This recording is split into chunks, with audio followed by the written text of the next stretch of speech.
Hello guys, तो कैसे हो आप सभी लोग। तो गांधी एरा को आगे बढ़ाते हुए हम गांधी इरविन पैक्ट की बात करेंगे। ठीक है ना। तो पहला क्वेश्चन क्या है। When did depressed class get the reserved seats in provisions and central legislative council but they were to be voted in by general electorate। ठीक है ना। तो depressed class get reserve seat कब हुआ है। थे हुए सितंबर 1932। तो ये doctor Bhimrao Ambedkar and had demanded separate constitution for Dalit है ना। In the second round table conference में ये बात कही थी है ना। when the British government accepted the Ambedkar demand. ठीक है ना। तो ये कब हुआ 1932, जिसे पूना पैक्ट कहा जाता है। ठीक है ना। Next question. Poona pact of 1932 was a revolutionary agreement between Mahatma Gandhi and Dr. Bhimrao Ambedkar.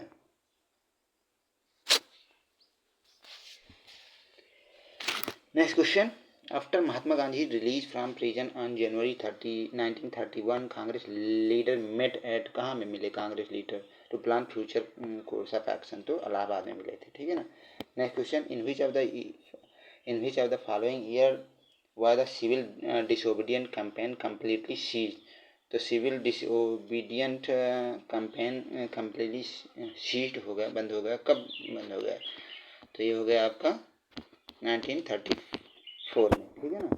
कब 1934 में। तो 1934 the civil disobedient campaign completely seized। The civil disobedience came to end because of the Gandhi Irwin Pact। Gandhi Irwin pact ठीक है ना के time पे। ठीक है ना। क्योंकि गांधी इरविन पैक्ट आ गया था। ठीक है ना।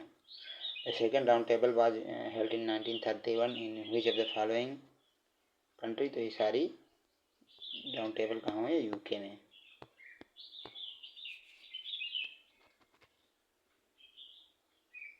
गांधी जी ने इसी में भाग लिया था बस। Gandhi Irwin pact agreement was signed between Mahatma Gandhi and Lord Irwin on March 1931 before second round table conference। Next question. What was the outcome of the Gandhi Union Pact of 1931। तो गांधी यूनियन पैक्ट 1931 का आउटकम क्या हुआ। Indian National Congress agree to end the civil disobedient movement. जो civil disobedient movement चला रहे थे उसको बंद करने का मतलब के बारे में एग्रीमेंट हुआ ब्रिटिश से कांग्रेस का। ठीक है ना।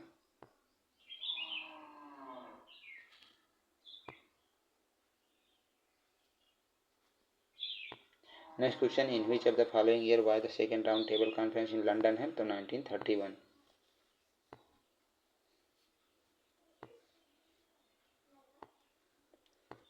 तीन राउंड टेबल हुई हैं, देख लेते हैं। फर्स्ट राउंड टेबल लंदन 12 नवंबर 1930 से 1931 तक चली।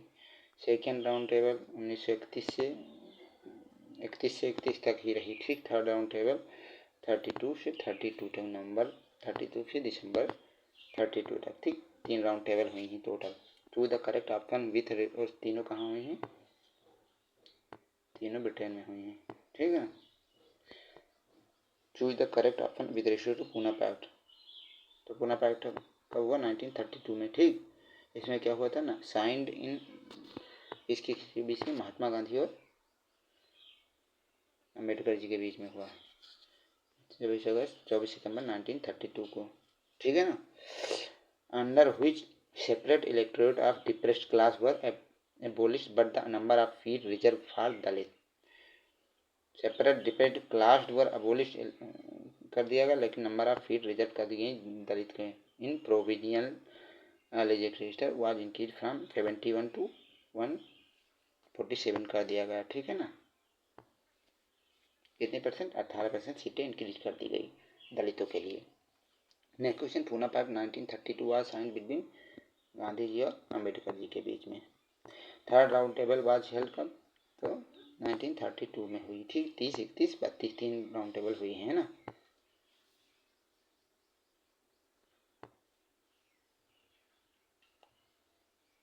Next question, in which year the first round table conference held, तो 1930 में, 1930 में। इसमें टोटल 46, सेकंड राउंड टेबल में कितने बंदे थे, थर्ड राउंड टेबल में 46 पीपल रीच्ड, ठीक है ना। और इसमें कितने थे, 90 delegate participated in the first round table, ठीक है ना।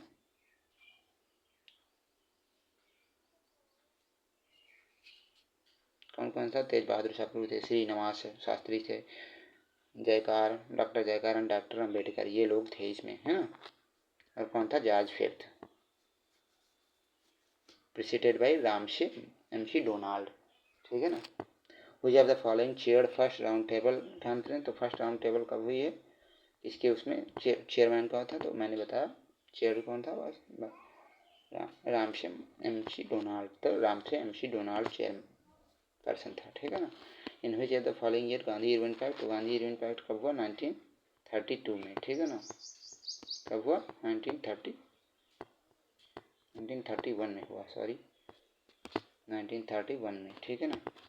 कब हुआ, 1931 में, कब हुआ, 5 मार्च 1931। An agreement with was held between Gandhi and Lord in which came to know Gandhi Irwin Pact। इसमें हुआ है कि सिविल जो डिसओबीडियंट मूवमेंट चल रहा था वो बंद कर देंगे गांधी जी, ठीक है ना, समझ गए। और इसमें क्या कहा गया कि immediate release of all political prisoner not convicted of violence. इसमें ये कहा इरविन से, इसके बिहाफ में इरविन से ये क्या समझौता किया गया, सिविल डिसोबीडियंट मूवमेंट तो बंद कर देंगे लेकिन सारे जो पॉलिटिकल प्रिजनर जिनको बंद कर रखा है जेल में उन्हें तुरंत रिलीज किया जाए। विड्रॉल ऑफ इमरजेंसी ऑर्डिनेंस को विड्रॉल किया जाए। Right to make salt in coastal village for person और नॉट फॉर सेल, है ना। मतलब लोगों को जो कोस्टल के किनारे हैं उनको कंजप्शन करने दिया जाए साल्ट का विदाउट सेल, ठीक है ना। मतलब साल्ट बनाने की परमिशन दिया जाए विदाउट, नॉट फॉर सेल। तो ये 3 थे, विड्रॉल ऑफ इमरजेंसी ऑर्डिनेंस और right to make salt in coastal village, ठीक है ना। उसके बाद immediate release of all political prisoner. But यहाँ पे एक बात नहीं हुई थी, भगत सिंह जी को छुड़ा, फांसी की मांग नहीं रखी था गांधी जी ने कि फांसी ना दी जाए, अगर ऐसा कहा जाता तो शायद फांसी उनकी रोक दी जाती, ठीक है ना। Next question, the famous Irwin pact 31 October 1929 had provisions of, तो the famous Irwin pact of 31 October 1929 had provisions of state of dominance for India, ठीक है ना। क्या आंसर हो जाएगा इसका, state of dominance for India.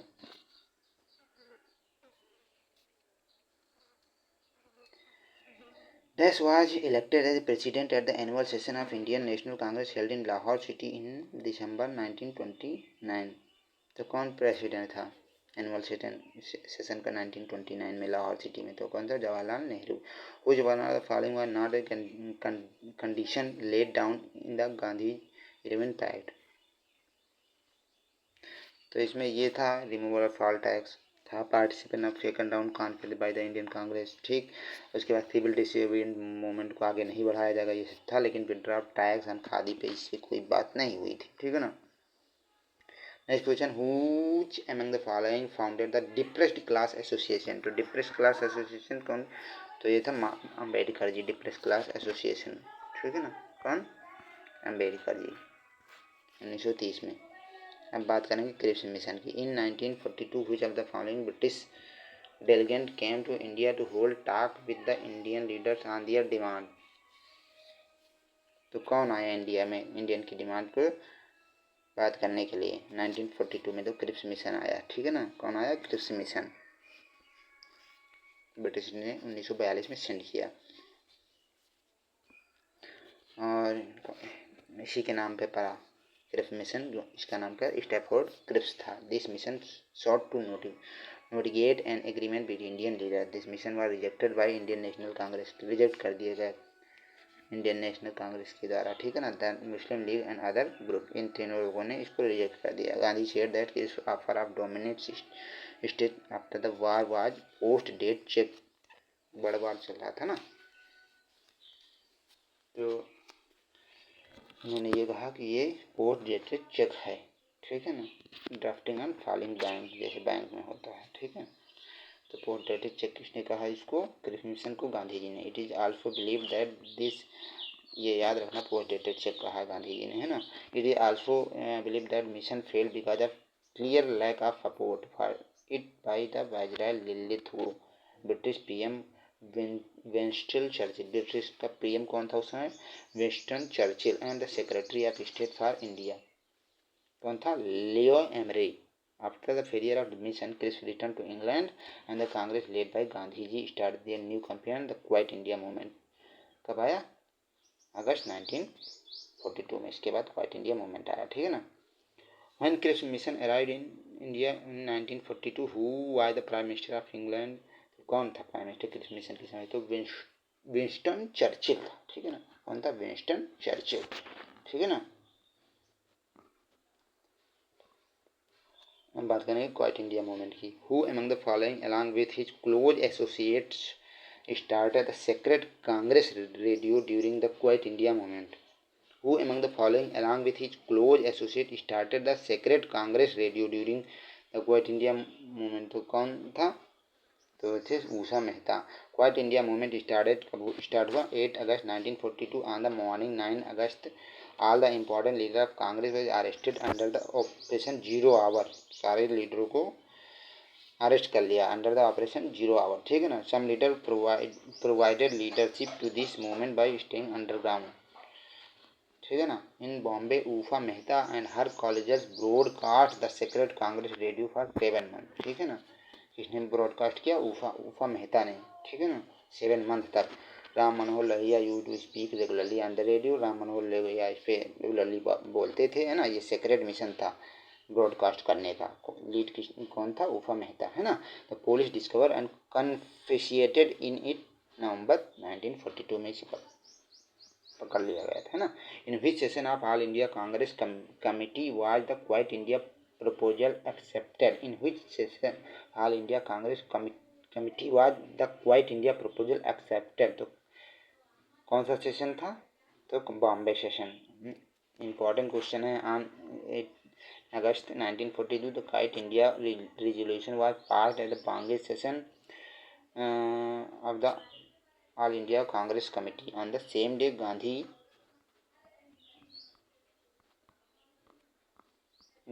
urged Indians to act a free national and follow non-violent civil disobedience, ठीक है ना। This took place in अगस्त क्रांति मैदान। कहाँ पे? अगस्त क्रांति मैदान में। Who among the following was the only revolutionary to be martyred by hanging during the Quiet India movement of the Indian independent movement? तो कौन था? Who among the following was the only revolutionary to be martyred by hanging during the Quiet India movement? किसे लटका दिया गया फांसी में? तो था कुशाल कोनवार, ठीक है ना। Kushal Konwar the only martyred of the Quiet India phase of the freedom movement who was the hanged. He was a satyagrahi and Gandhian, a descendant of Ahom dynasty. कौन? कहाँ का था? अहोम डायनेस्टी। कौन था? Kushal Konwar. One among the following was the only मृत्यु of the Quit India phase of freedom? तो कौन था? कुशल कोनवार। कई बार क्वेश्चन आया हुआ है, इंपॉर्टेंट है, देख लेना, ठीक है ना। Who among the following freedom fighter hoisted Indian flag at the Gowalia tank maidan in Mumbai during the Quit India movement? के समय किस फ्रीडम फाइटर ने इंडियन फ्लैग को होस्ट किया? कहाँ पे? ग्वालियर टैंक पे। कौन था वो? अरुणा आसिफ अली। फर्स्ट टाइम इन्होंने ही popularly known as grand old lady, ठीक है ना। अरुणा आसिफ अली ने कहाँ पे? क्वाइट इंडिया मूवमेंट के समय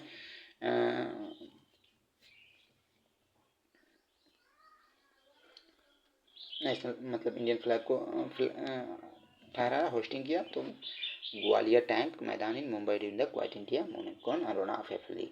next question, in which of the following location was the Quit India movement launch Gandhi in 1942? तो कहाँ से लॉन्च किया? प्रगति मैदान से, ठीक है ना। 8 अगस्त 1942 महात्मा गांधी जी कहाँ से स्टार्ट किया quite India movement? Pragati Maidan. Gandhi ji यहीं पे डू और डाई का भी स्लोगन दिया, ठीक है। डिलीवर्ड एट ग्वालियर टैंक मैदान, और आज उसे अगस्त क्रांति मैदान के नाम से जाना जाता है। Britishers arrested the main leader of revolt under operation zero our, और यहीं पे जीरो आवर ऑपरेशन के तहत ब्रिटिशर ने मेन लीडर्स को गिरफ्तार कर लिया गया। And Gandhi ji was kept in Aga Khan palace Pune. Gandhi ji को कहाँ रखा गया? आगा खान पैलेस में, ठीक है ना। When did quit India movement start? तो 1942 में, ठीक है। डू और डाई किसने कहा, कब कहा गया गांधी जी के द्वारा? तो ये क्विट इंडिया मूवमेंट के टाइम पे कहा गया। डी ऑप्शन सही हो जाएगा, है ना। Next question, Mahatma Gandhi launch the Quit India movement freedom from British in कब? 1942 से, ठीक है ना। Which of the following district witnessed the establishment of parallel government इन 1943? तो कौन सी गवर्नमेंट है जो विटनेस किया पैरेलल गवर्नमेंट को 1943 में? तो कौन है? Satara. The Quit India movement led by many changes in phase of freedom struggle. One of the phase of freedom struggle, one of the main character of it was established parallel government in different region, ठीक है ना। कौन कौन से different region में parallel government हो गई, establish हो गई? तो वो थी सतारा महाराष्ट्र 1943, 46 बलिया यूपी में हुई, ठीक है ना 1947 में। लीडर था चित्तू पांडे। उसके बाद तुमलुक वेस्ट बंगाल 1942 से 1994 तक। बाकी का कल देखते हैं आज़ाद हिंद फौज के बारे में, है ना। तो आज के लिए इतना ही रखते हैं, है ना। ओके, थैंक यू, है ना।